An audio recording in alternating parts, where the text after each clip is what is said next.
everyone, Amanda here, thanks for joining me.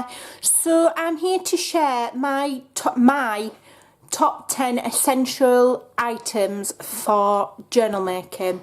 So these are mine, so I'm not saying that they are the top 10 in the world. They're my top 10. These are what I use and what I would struggle if I didn't have them. I'd struggle to make nice journals. I'd still live, my life wouldn't be over.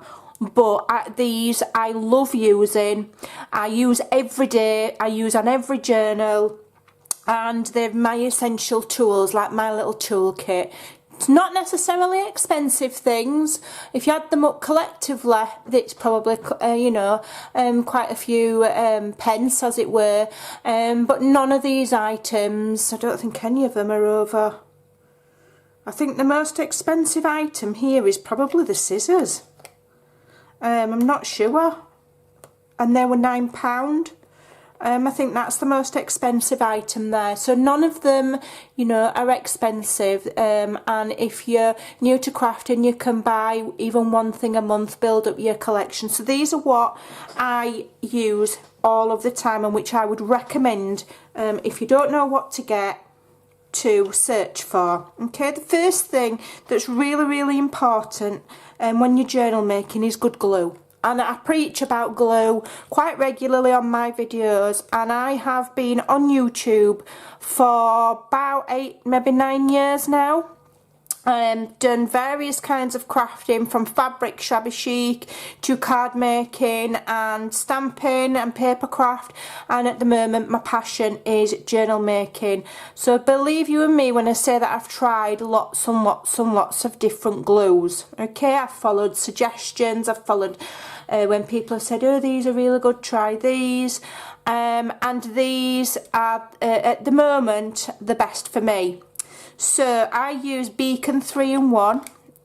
Also Fabri-Tac, I believe, is a very similar brand. It's not for everybody. I'm not saying you have to have this glue. I'm telling you what I really, really love. And I love this one because it's got solvent in it. It dries really quickly, so you're not waiting for it to dry forever.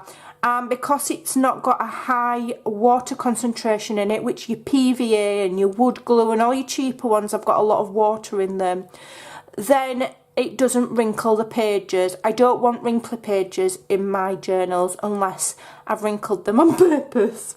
Okay, and then a good glue stick. This is not my favourite brand. My favourite brand is Yoo-Hoo, but I don't actually have any at the moment because I've run out. But a good glue stick. Sometimes with glue, it's very much a personal choice, and it is trial and error, unfortunately, of trying different ones. But I do find that the more you pay, the better you get. It is that simple. Definitely. I have bought some I'm not going to bash other brands because that's not what I'm about, but I have bought other PVA based glues and they're just not very good. And I've bought cheaper glue sticks and they're not very good. So this is my happy medium now. After years and years of crafting, this is my combination. Alright. The other thing that I find essential is Tim Holtz Distress Inks. Now you can use any kind of water-based ink, you'll get the same thing, but you need blending tools to get the same effect, or nice sponges. I've used baby bath sponges before. You're going to get different effects and different results, but you can use cheaper things. I was lucky enough that these dome sponges were sent to me from my friend Lisa in America. The Distress Ink I have had, this is Vintage Photo, and if you're going to buy anything, you buy this one first because this is the main one that everybody uses. Okay, it just makes things look vintage. And they may be between £5 and £6 depending on where you get them from, but I've had that particular ink pad and I've only just recently bought the re-ink. I have had this about 7 years. Okay, they do last an awful long time, so the money that you invest in, once you've invested it, you won't need it again. You just might need to get the re-ink in a couple of years. All of my tools, what I do believe is that if you buy cheap, you buy twice. And I'm not into wasting money. So sometimes you have to buy something that's maybe a little bit more expensive in order for it to last you, so that in the long run you're saving money. all right, and that's where the Tim Holtz comes in. Same with the Ranger Archival ink. It's acid free, it's permanent, and it's waterproof. So if I'm using it on tags or on whatever, and then I want to spray something else over the top, it's not going to run, it's not going to react with it. All right, it's very good. It is very good. Okay, and yeah, it's just not going to smudge or anything. It's quite nice and fine. I mean, if you want a really fine details, then VersaFine's really good. But for journaling, because of the permanent acid-free and waterproof qualities, this is the best. Start with black and then build your collection as you go.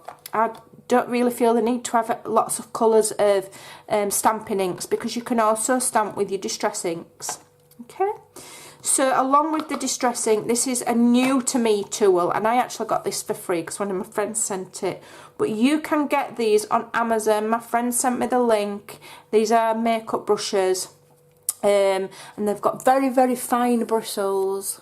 Okay, and I think she got a set of, I don't even know if it was 6 or 10 for about £10. You don't need to pay an awful lot of money for them. Okay, I've seen some companies selling these that are exactly the same and they charge a fortune for them. Amazon's is definitely a friend in a lot of instances, even though I'm not keen on buying from big corporations, but you know, needs must. And this will complement your inking. So you've got your distress tool, and then you've got one of these. This will give you finer detail than this will, because you've got all those little bristles. So if you're stenciling, that will give you better detail. That's great for your edging and things like that. All right. So the other thing that's essential is good scissors. Really good scissors.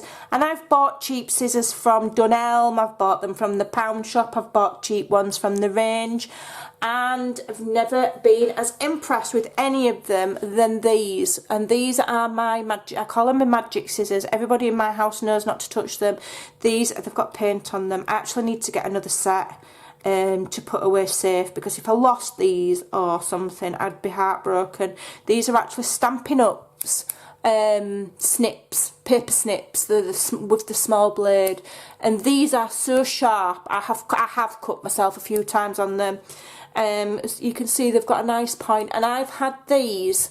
I've not even been a Stampin' Up demonstrator now for maybe 2 years, coming up to 2 years, and I got these when I first ever joined, so they're probably 6-year-old maybe. Yeah, they're still as sharp as the day that I bought them.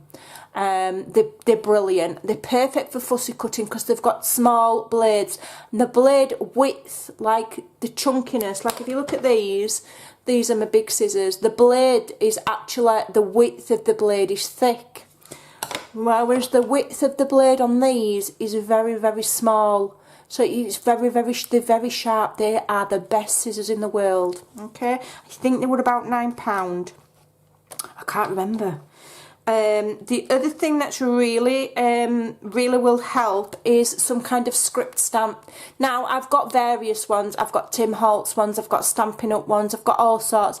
This one was free in a magazine, and this is one of the ones that I use the most.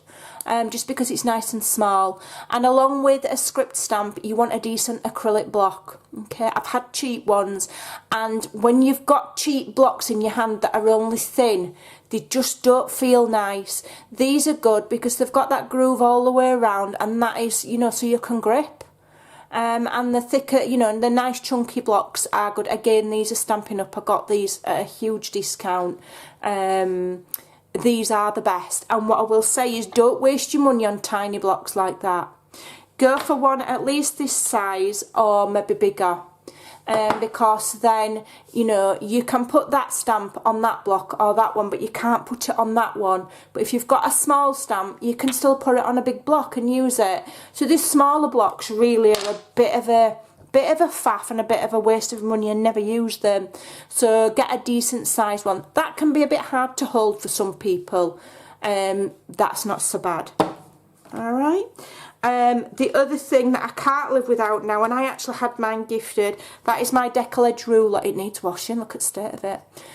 So what it means is it's got a wavy edge.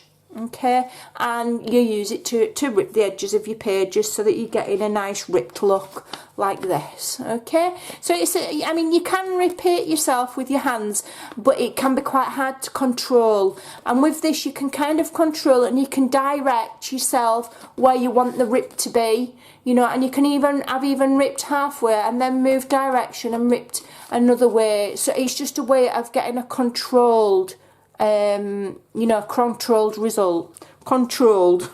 Need to put my teeth in. The other thing that I couldn't live without are my stencils. And now I do love the Tim Holtz ones. They're not massively expensive. They really aren't. To say that they are, you know, Tim. Normally everything's really expensive if it's branded. But these really aren't that expensive. You can get them for about, I think the most I've seen them for is about £7 or something. It just depends where you're buying them from. And this is they're perfect. They wash well, they last well, they are sturdy, and there's a massive array of them, and they do add a special something to your journal pages. You can ink through them, you can use modelling paste through them, you can spray through them. It's just as fantastic as stamping. Okay, and then the final thing that's essential for me is brilliant digital images. Now, if you're a follower of mine, you know who my favourite is. So my favourite is, at the moment, I do love Andrea. I love Artemis. I do also print things from the Graphics Fairy, because lucky for me, I'm on the design team and I've got access to their premium site, so I can have whatever I want. So I love that. Who else have I bought from? I have also bought from My Porch Prints.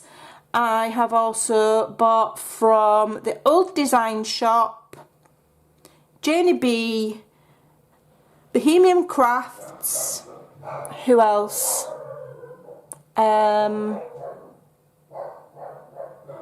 That's it. Oh, and A Whimsical Adventure, who I also designed for.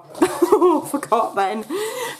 But my, you know, the first person's digitals that I purchased were Andrea's from Artemis on Etsy, and I do love her items. So there you go. That is my top 10 that I think are essential. They're essential for me, and if you're starting out and you're new, sometimes it can be a minefield knowing what to get. So there's an idea. Alright, I hope that helps. Thanks for watching, and I'll see you again soon. I'm gonna have to go and shut my dogs up now. They're going bonkers in the kitchen. Bye for now.